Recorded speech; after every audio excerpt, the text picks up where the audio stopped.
Hello everyone, welcome back to my channel. Friends, आज मैं आप सब लोग के साथ माइक्रोवेव के कुछ हैक शेयर कर रही हूँ। इन हैक्स की मदद से आप अपने काम को जल्दी जल्दी कर सकते हैं, अपना बहुत सारा टाइम बचा सकते हैं और अपने लाइफ को इजी बना सकते हैं। तो चलिए देख लेते हैं कि आज मैं आप लोगों के साथ कौन कौन से हैक शेयर कर रही हूँ। तो बिल्कुल देर नहीं करते हैं और वीडियो को स्टार्ट करते हैं। तो आज का जो पहला हैक है वो है मूंगफलियों के लिए। आज हम जो मूंगफलियां हैं उनको रोस्ट करने वाले हैं माइक्रोवेव में। यदि हम मूंगफलियों को गैस पे रोस्ट करते हैं तो बहुत सारा टाइम जाता है, साथ में मूंगफलियां कुछ ना कुछ थोड़ी सी नीचे से जल जरूर जाती हैं। लेकिन यदि हम इसे माइक्रोवेव में भूंजते हैं ना तो बहुत अच्छी तरह से भूंजती हैं ये। तो इनको रख दिया हमने मूंगफलियों को माइक्रोवेव में। माइक्रोवेव का माइक्रो मोड सेट किया है मैंने यहाँ पर, पावर मैंने यहाँ पर हाई सेट किया है और टाइम मैं यहाँ पर लगा रही हूँ 7 मिनट का। ये देखिए 7 मिनट का टाइम लगा दिया है। 7 मिनट का जो टाइम लगा है उसमें बीच में आपको एक बार इसे चलाना ज़रूर है। जब भी आप माइक्रोवेव में कोई भी चीज़ रोस्ट करते हैं उसे आप एक बार चलाइएगा ज़रूर, क्योंकि जो माइक्रोवेव की जो हीट होती है वो बीच में ज़्यादा लगती है और साइड में कम, इसलिए इसे हमें चलाना ज़रूरी होता है। तो देखिए माइक्रोवेव का जैसे ही टाइम होगा हम मूँगफलियों को चेक करेंगे।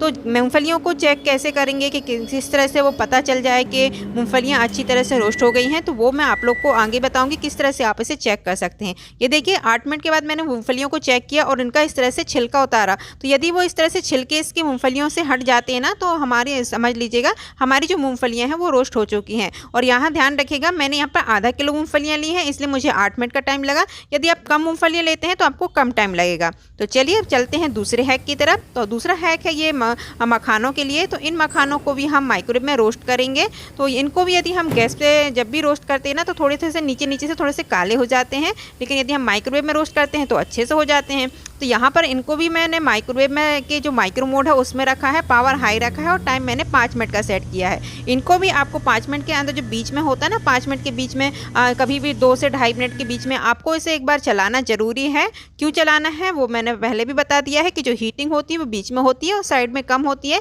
इसलिए इस तरह से चलाने से जो साइड की जो भी चीज़ें होती है वो बीच में आ जाती हैं। तो वो सारी चीज़ें जो भी हमने इसमें भूनने के लिए रखी हैं वो अच्छी तरह से भुन जाती हैं।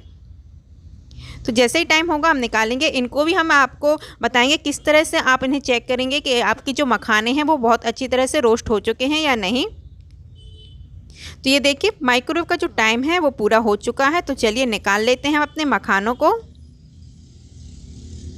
और अब हम आपको बताते हैं किस तरह से आपको इन्हें चेक करना है। तो ये देखिए मखानों को आप इस तरह से तोड़ के देखिए।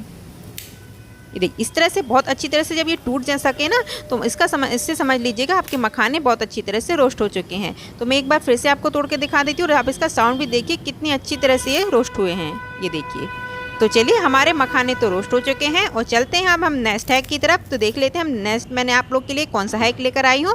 तो ये रहा हमारा नेक्स्ट हैक। तो ये है हमारी तिली। तो तिली को भी हम माइक्रोवेव में ही रोस्ट करेंगे। कैसे रोस्ट करेंगे चलिए दिखाते हैं।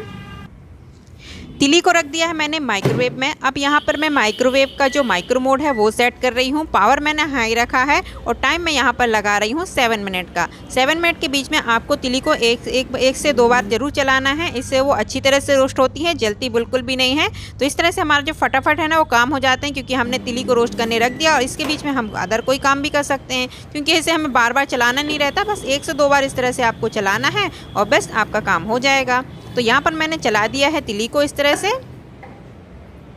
और इस तरह से चेक भी कर लिया है कि तिली रोस्ट हुई है कि नहीं। तो अभी वो अच्छी तरह से रोस्ट नहीं हुई है। तो जो बाकी जो टाइम है उसके लिए हम यहाँ पर स्टार्ट के बटन को ऑन कर देते हैं। तो पूरा 7 मिनट हम इसे अच्छी तरह से रोस्ट कर लेंगे। और यही काम यदि हम गैस पे करते हैं ना तो सच में जो तिली होती है ना जब वो रोस्ट होती है तो उचट के पूरी बाहर आ जाती है, बहुत सारी तो बाहर आ जाती है और थोड़ी और यदि नीचे लग गई ना तो फिर जो उसका स्वाद है वो इतना अच्छा नहीं रहता है। तो मैं तो भाई इसी तरह से माइक्रोवेव में ही तिली को रोस्ट करती हूँ। आप किस तरह से रोस्ट करते हैं कमेंट बॉक्स में ज़रूर बताइएगा। तो ये देखिए टाइम पूरा हो चुका है। तो चलिए अब निकाल के चेक कर लेते हैं कि हमारी तिली अच्छी तरह से रोस्ट हुई है कि नहीं। तो ये देखिए हमारी तिली बहुत अच्छी तरह से रोस्ट हो चुकी है। आप इसका कलर भी देख सकते हैं कितना अच्छा आया है। और इसको चेक करने का लिए भी एक तरीका है। इसको आपके इसके जो दाने हैं ना तिली के, उसको आपको अपने नाखूनों से क्रैक करके देखना रहता है इस तरह से। तो यदि वो अच्छी तरह से टूट जाती है मतलब इसका मतलब है कि जो आपकी तिली है बहुत अच्छी तरह से रोस्ट हो चुकी है। तो मैंने इस तरह से इसको दबा के चेक कर लिया और ये देखिए बहुत अच्छी तरह से टूट रही थी, मतलब जो हमारी तिली है वो बहुत अच्छी तरह से रोस्ट हो चुकी है। ये देखिए। तो कैसा लगा ये हैक ज़रूर कमेंट करके बताइएगा। तो चलिए चलते हैं नेक्स्ट हैक की तरफ। तो ये रहा हमारा नेक्स्ट हैक। उसके लिए नेक्स्ट हैक के लिए हमने यहाँ पर एक कांच का बोरोसिल का बर्तन लिया है और उसमें नीचे लगा रही हूँ थोड़ा सा घी। उसके बाद मैं इसमें डाल रही हूँ आटा। तो मैं 2 बड़े कटोरे भर के इसमें आटा डाल दिया है। आटा मैंने उतना डाला है जिससे कि मुझे इसके चलाने में कोई दिक्कत ना हो, चलाने पर ये आजू बाजू से ना गिरे। तो क्योंकि मुझे बहुत सारा आटा लेना था, इसलिए मैंने जितना मेरे बर्तन में आ सका मैंने उतना आटा ले लिया है। तो इस आटे को हम रोस्ट करने वाले हैं माइक्रोवेव में। तो यहाँ पर मैं माइक्रोवेव का फिर से माइक्रो मोड सेट कर रही हूँ। पावर मैंने हाई रखा है और उसके बाद मैं यहाँ पर टाइम लगा रही हूँ 8 मिनट का। 8 मिनट के बीच में आपको एक बार इसे अच्छी तरह से चला देना है। तो आटे को रोस्ट करने के लिए थोड़ा सा डिफरेंट तरीका भी होता है। पहले तो मैं अभी आपको ये पूरा दिखा देती हूँ कि क्या कैसा करना है। उसके बाद एक स्टेप और फॉलो करना रहता है जिससे कि जो हमारा आटा है बहुत अच्छी तरह से रोस्ट होता है। तो देखिए टाइम आधा हो गया था तो मैंने इसको एक बार चला दिया और फिर से मैंने स्टार्ट की बटन है उसको ऑन कर दिया।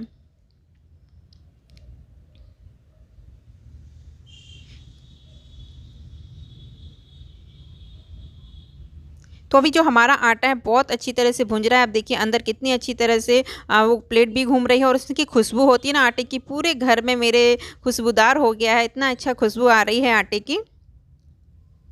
तो अभी जो हमने आटा भूंज रहे थे ना वो हम हाई पावर पे भूंज रहे थे। तो चलिए टाइम हो चुका है तो अब मैं आप लोग को दिखाती हूँ कि आगे आप हमें क्या करना है। ये देखिए पूरा टाइम हो गया है तो मैं इसको एक बार आटे को फिर से चलाऊँगी और फिर बताती हूँ आप लोग को आगे क्या करना है। तो देखिए इस तरह से हमें चला देना है। तो देखिए आटा हमारा ना अभी 70% भुन चुका है और हाई पावर पे। अब हमको क्या करना है, माइक्रोवेव का जो पावर है उसे कम कर देना है। इससे जो इसकी हीटिंग होती है ना उसकी थोड़ा सा कम हो जाती है। तो यहाँ पर मैं 540 इसका जो पावर है वो कम कर रही हूँ और उसके बाद मैं यहाँ पर टाइम लगा रही हूँ 7 मिनट का। 7 मिनट पर ये 540 पे भुंजेगा और बीच में आपको इसे एक बार चलाना ज़रूर है। तो इस थोड़ा आधा टाइम हो चुका था तो मैंने इसको एक बार चला दिया है। इस तरह से जब हम पावर को कम करके भूंजते हैं ना, पहले हमने हाई पावर पे भूंजा, उसके बाद जब हम इसका पावर कम करके भूंजते हैं ना तो हमारा जो आटा है बहुत अच्छी तरह से भूंजता है। बिल्कुल जलने का तो कोई चांस ही नहीं रहता। और यदि अभी हमने इसको हाई पावर पे ही भूंजते ना तो थोड़ा थोड़ा ये जल जाता है। इसीलिए मैं हमेशा पहले हाई पावर पे भूंज लेती हूँ थोड़ा। जब वो 70% भूंज जाता है उसके बाद फिर जो माइक्रोवेव का जो पावर होता है ना उसे मैं कम करके उसमें भूंजती हूँ। इससे जो हमारा आटा होता है ना बहुत अच्छी तरह से भूंजता है। और जब आटा हमारा अच्छी तरह से भूंजे ना तो उसका जो भी चीज़ बनाते हैं, चाहे लड्डू बनाओ या पिन्नी बनाओ, उसका जो टेस्ट होता है ना बहुत ज़्यादा अच्छा आता है। तो आप ना एक बार इस तरह से भूंज के जरूर देखिएगा। आप जो भी इससे फिर कुछ भी बनाएंगे ना, चाहे लड्डू बनाएं, कुछ भी बनाएंगे ना या हलवा भी बनाएं, तो उसका जो टेस्ट होता है ना बहुत अच्छा आता है। वैसे मेरे जो चैनल है उस पर जो आटे के हलवे की रेसिपी दी है, मैंने बनाया है, उसका वीडियो मैं बना चुकी हूँ। तो उसका जो लिंक है ना वो डिस्क्रिप्शन बॉक्स में दूंगी, तो आप उसको भी देख लीजिएगा क्योंकि इसमें बहुत अच्छा आटे का हलवा बनके तैयार हुआ था। आप इसे एक बार जरूर चेकआउट करिएगा।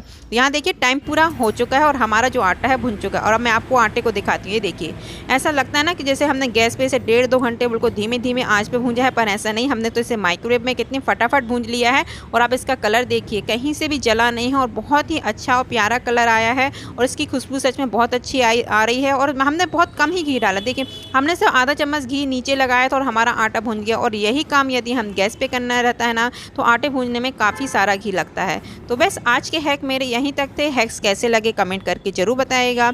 और वीडियो अच्छा लगा हो तो वीडियो को लाइक करिएगा, चैनल पे न्यू हो तो सब्सक्राइब भी जरूर करिएगा। मिलती हूँ आप सब लोग से नेक्स्ट वीडियो पर। तब तक के लिए tata bye bye. Thank you so much watching my video. Bye bye.